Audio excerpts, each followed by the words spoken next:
Hi everyone, and welcome to my channel, Simply Indie. I'm so happy to have you here, and I'm so glad that you decided to join me and click this thumbnail so I can tell you a little bit about myself and kind of what I envision for this channel, as well as get into my journey with my diagnosis and where I'm at now. So I definitely struggled with what I was going to make this channel about. I thought about makeup, I thought about hair, and I was like, can't really do any of those. So I feel like it's better to just be myself and really talk about real life issues and things that I'm facing that hopefully will help another woman or young girl who's facing the same thing and not really know what's going on and not know how to face it.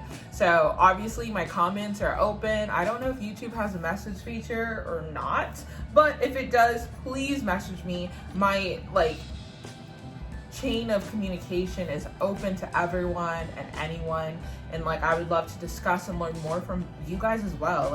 I feel like the goal behind this channel is to form a close-knit community of women and young women who can come together and really have an open forum to discuss issues that face us, and know that you are cared for and that your concerns are valid and that you have the right to be listened to, okay? Especially women of color who may not have their voices heard when they go to the doctors, or they say something's wrong and they're dismissed, I feel like the diagnosis that I'm about to go over today are one of the harder diagnoses to get from your doctor. I feel like you have to fight tooth and nail for them to take you seriously in your symptoms, So I just want you to know that you're not alone. I see you, I hear you, and I feel you, okay?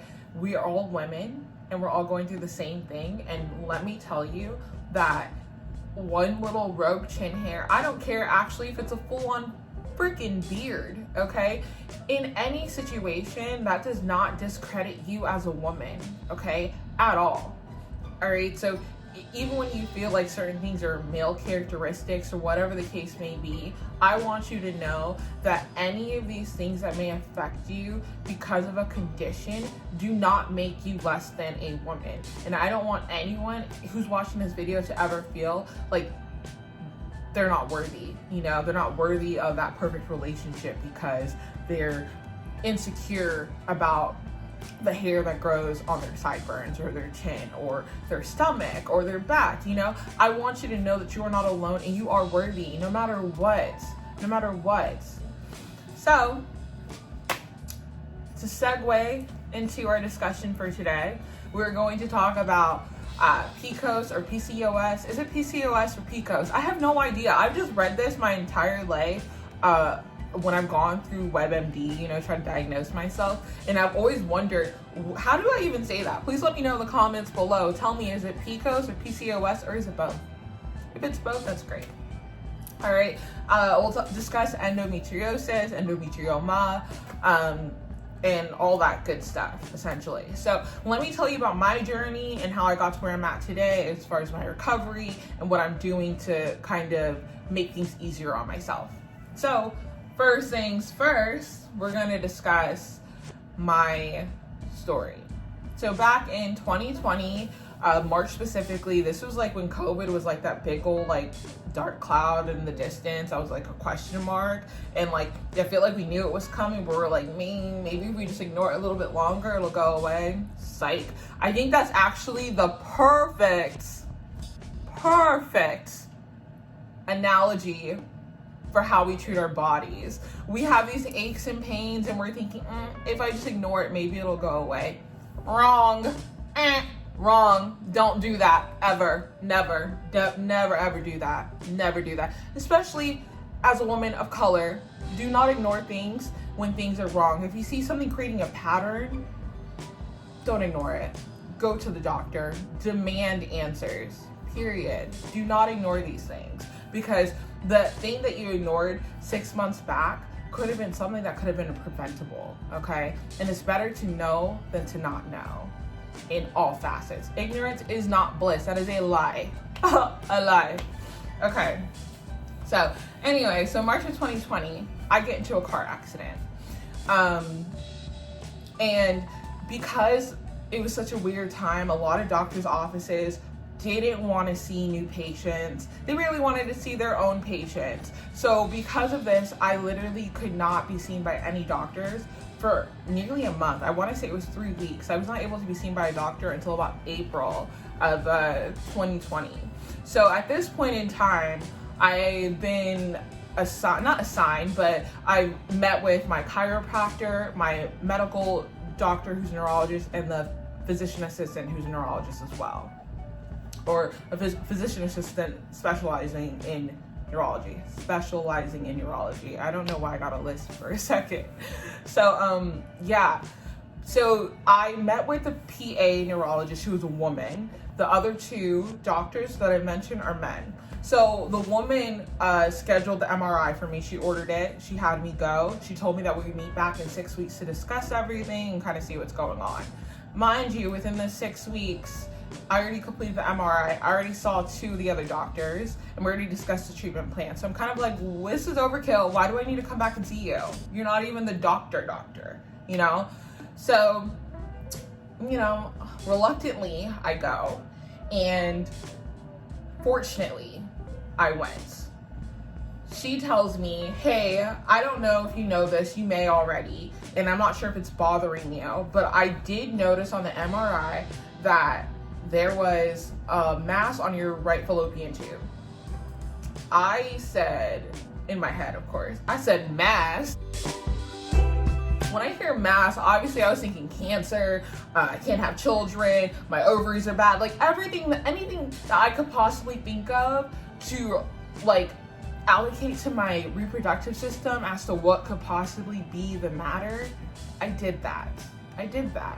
Literally talked myself to jump off the ledge, pulled myself back up just to jump off of it again. Like, that's how bad my mind space was with negativity, and that's just not healthy. Never try to self-diagnose yourself, ever. So I obviously thanked her for letting me know, like, wow, I appreciate you, like, telling me, like, you didn't have to say anything at all, clearly and evidently, because 2 doctors, saw the same MRI and said, not today. And they were like, we're not telling her. So I am so grateful to Dr. McFadden, truly, for letting me know what was going on. Because had I not known, who knows how much longer it would have went, you know? So she tells me, I immediately call my parents, and I'm just like, I don't know what's going on, X, Y, and Z. She said that she saw a mass. I'm freaking out. Like, I had been looking for OBGYNs everywhere, and like I said, no one wanted to see any new patients because this was just a big question mark of a virus, and no one wanted to risk it. Understandably, but I'm also in a bind here, so something's gotta give. So luckily, my father was very, very helpful, and he found a OBGYN out in Tampa who is at Women's Care of Florida. Highly recommend. If you guys are in the Florida, Tampa area, actually Florida area period, I would drive to see the doctor that my dad found, no matter what. Actually, I do, because I live in Orlando. The doctor was in Tampa because my parents live in Tampa. So yeah, I definitely would recommend anyone in the state of Florida to go and see her. I will tell anyone who wants to listen about the work that she does. Like, she is actually an angel, an actual angel. Anyway, so finally got booked out for my annual with her a month later. So this puts us at about mid to late June.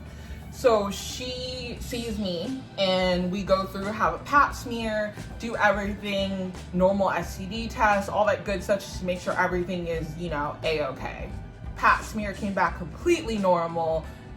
All the other stuff came back completely normal. So that just goes to show you that even if the pap smear came back normal, your symptoms and how you feel matter, because what was going on with me would not have shown up on a pap smear. It wouldn't have. It just would not have. So I think hindsight is 2020, And this accident clearly happened for a reason, so I could find out what was going on with my body. And who knows how long it had been going on. But because I had ignored things, thinking that they were just normal or a part of the reproductive cycle, my body was talking to me. It was truly telling me, hey, maybe you should go get this checked out. And I feel like with age comes wisdom, and I'm really realizing that you don't need to wait. Just because you're young doesn't mean you're invincible. You're not at all. At all. So, anyways, we scheduled 2 weeks out for me to come back and get a sonogram. So the sonogram is going to show her what's going on with the left and right ovary, the uterus, how everything looks. Uterus looked beautiful. Right ovary actually was a healthy ovary. It was my left ovary that was enlarged, and I think it was just covered in cysts. And then my fallopian tube was twisted.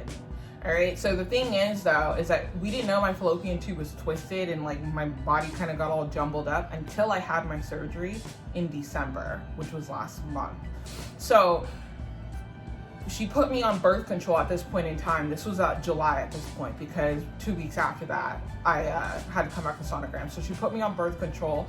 6 weeks later, we had another sonogram.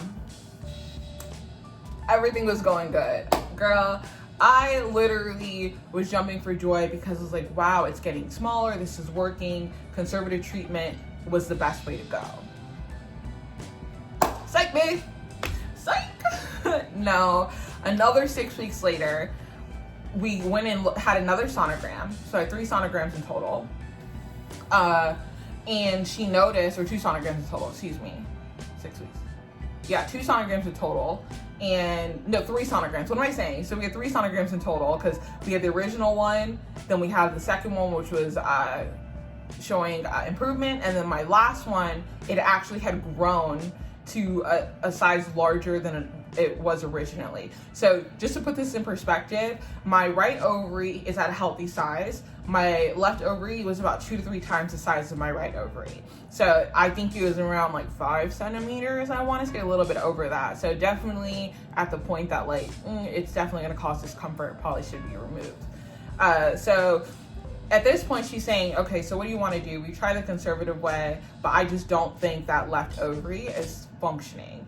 The only way for me to know exactly what's happening is for me to go in. I said, sign me up, let's do this. I need to know what is going on with my body. I don't want to continue to put a Band-Aid on something that isn't going to benefit me long term. So she graciously scheduled me for literally 6 weeks out. I think everything has always been 6 weeks. So 6 weeks later, December 16th, I had my surgery. It was laparoscopic. I was so fortunate for that. Also that the doctor's office that I'm at also has a gastroenterologist. So the gastro doctor actually came into my surgery and helped my doctor out. Just because when she went in, one, she had to remove the left ovary completely. The fallopian tube had to go because it was twisted. There was no saving it. And lastly, she noticed that my bowels were not like fused, but like were touching my reproductive system. So if you have any pain during your period, specifically where you have any anal pain, like shooting pain, do not ignore that. That is literally endometrioma. It's adhesions, okay? It's your body. Don't do it. Don't do it. Those are adhesions. So you need to go and see a doctor, okay? And I honestly recommend that they do a sonogram for you to see what exactly is going on back there and have them look. I mean, I think a laparoscopic surgery might even be better because they might just put a camera to see what's going on. But yeah, you definitely need to make sure you get that taken care of, because in hindsight, once she had said that, I was like, you know what? All those times when I had my period and I had that shooting rectal pain, or anal pain, excuse me, yeah, that was the adhesion. That was my bowels touching my reproductive system, which is probably why it sucked so bad. So yeah, so she actually had to go in, and on my right side, she lasered off endometrioma from my right ovary as well as my bowel with the help of the gastro. They helped separate the two so that nothing was touching anymore, like a healthy system looks like. So that was taken care of. The surgery went perfect. Best hospital ever, best staff ever. Everything was so seamless, and I'm so grateful for it. So at this point, I'm about 4 weeks post-op, and I've just started working back out, and I'm really getting to a good place. Mind you, before my surgery, I had literally dropped like 15 pounds, and after this, I'm kind of getting that weight back. So I'm really working to getting back to a good place, and seeing what's happening and what I can do with my body going through these changes right now. So basically, I have one ovary removed. I have one ovary that's still good. We're not sure if the fallopian tube on my right side, though, is going to be able to do the work it needs to do when I'm ready to have children, to kind of like travel up to the uterus. So we'll see. I'll probably end up needing a fertility specialist and possibly IVF in the future. And it's not something I'm opposed to. I'm very ready and willing. Like, there's one thing in this life that I want more than anything, and that is to be a mother. Okay, I've always wanted to have children, have my own children, lots of babies, lots and lots of children. And I feel like I can't put a cost or a price on that by any means. And that goes back to what I was saying at the beginning of the video, that it doesn't matter if a child comes from you or doesn't come from you. And my mom put that in perspective for me so many times, that you'll have children. Like, you can have children. There's so many children who didn't ask to be here and are in the system because of decisions that their parents made or lack thereof. And they deserve a chance too, just like you deserve a chance to be a mother, and a damn good one at that. So don't be dismayed or discouraged. This is only a part of your journey, and a chapter does not define you. It does not make you any less worthy. You are beautiful the way you are, and trust me, all of this will come to a head. We're gonna figure this out and really get to a point where we are not only living, but we're not allowing endometrioma or PCOS to live for us, you know? So I just want to continue to share my journey and what I'm doing to kind of get to 100% good place. And like, I'm hoping one day I'll be on this channel with like my 3 children back here watching, and they're like, Mama. And I'm like, yeah, babies, I used to talk about you guys, manifested children. So I think that's my intent, and I'm just really happy you decided to sit here with this video with me and kind of get an understanding as to how I got to this point and my situation and what's going on. If you have any other ideas, you want me to discuss anything else specifically, I definitely can. I can do a day of surgery video. I can do my supplements video, which actually I'm gonna post that shortly, about what I take daily, just so you guys know. And then, yeah, I just can't wait to continue to do this with you all and share my journey and what I'm going through and how things will continue to pan out.